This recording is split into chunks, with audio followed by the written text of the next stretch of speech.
สวัสดีจ้าเพื่อนๆจ้าเพื่อนๆจ้ายายน้องสิพามาเบิ่งหอมเพิ่นนะจ้ะเนาะนี่พันหอมนะจ้าเบิ่งพันหอมจ้าที่เพิ่นกู้ไว้นะจ้ะเพิ่นกู้ไว้พันหอมเพิ่นนะจ้ะซึ่งก็ยายน้องก็เห็นเพิ่นปลูกอยู่ทั้งพุ่นนะจ้ะเห็นเพิ่นปลูกอยู่นั่นนี่พันหอมที่เพิ่นถอนขึ้นมาจากไอ้ที่มันปนกันกับป้าไอ้นั่นอยู่นั่นน่ะที่ปนกันกับป้าไอ้กะหล่ำนะคะที่ยายน้องเคยส่งให้เพื่อนๆเฮาเบิ่งนะจ๊ะเนาะเพื่อนๆจ๋าเพิ่นก็ไถนำนะจ๊ะเพิ่นก็ไถแล้วนะจ๊ะไถเพิ่นกู้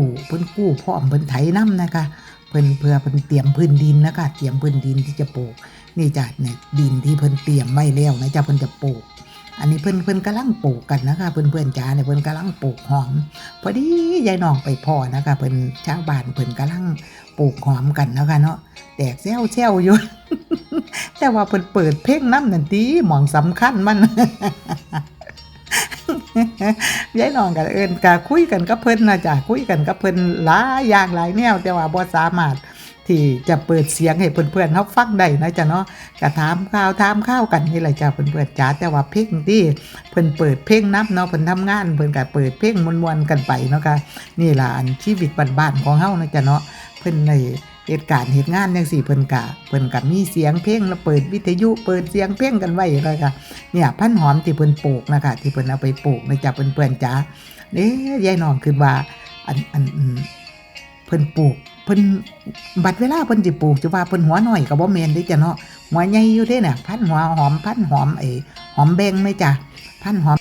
จ้าเพื่อนๆจ๋านี่ล่ะพันหอมที่เพิ่นจะปลูกนะจ้าเพื่อนๆจ๋าจ้าก็ยายน้องก็สิพอดีนะจ้ะเห็นเพิ่นลงฟางเห็นอันรถแก่ฟางมาแม่จ้ะเพื่อนๆจ๋าเห็นรถแก่ฟางนำอยู่เด้แสดงว่าเพิ่นจะเอาฟางมาคุ้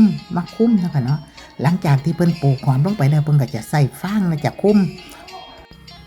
จ้าเพิ่นก็จะปลูกจังซี่ล่ะจะปลูกแล้วเพิ่นก็จะใส่ฟางนะจ้ะเนาะเพิ่นก็จะใส่ฟางคุ้มเนี่ยยายน้องได้ไปถามเพิ่นนะจ้ะว่าอันฟางนี่มันมาแต่ไสเนี่ยว่าซั่นเนาะเพิ่นว่ามาแต่นครสวรรค์ว่าซั่นเพิ่นนำส่งพร้อมนะจ้ะเพิ่นขายก้อนละ45 บาทว่านะจ้ะเพื่อนๆจ๋าขายยายน้องมาเบิ่งแล้วโอ้มันก็เป็นตาซื้อของเพิ่นอยู่เด้เนาะซื้อแล้วเพิ่นก็จะเอาฟางตัวนี้แหละจะมาคุ้มมันเป็นตาซื้อตรงที่เพิ่นเอารถมาส่งพร้อมน่ะจ้ะเพื่อนๆจ๋าดีคักขนาดเบิ่งดูค่ะเพื่อนๆจ๋ายายน้องก็มาถึงตรงนี้แล้วก็สิชวนเพื่อนๆนะคะฟังเสียงพิณม่วนๆไปนำกันเนาะจ้าเพื่อนๆจ๋า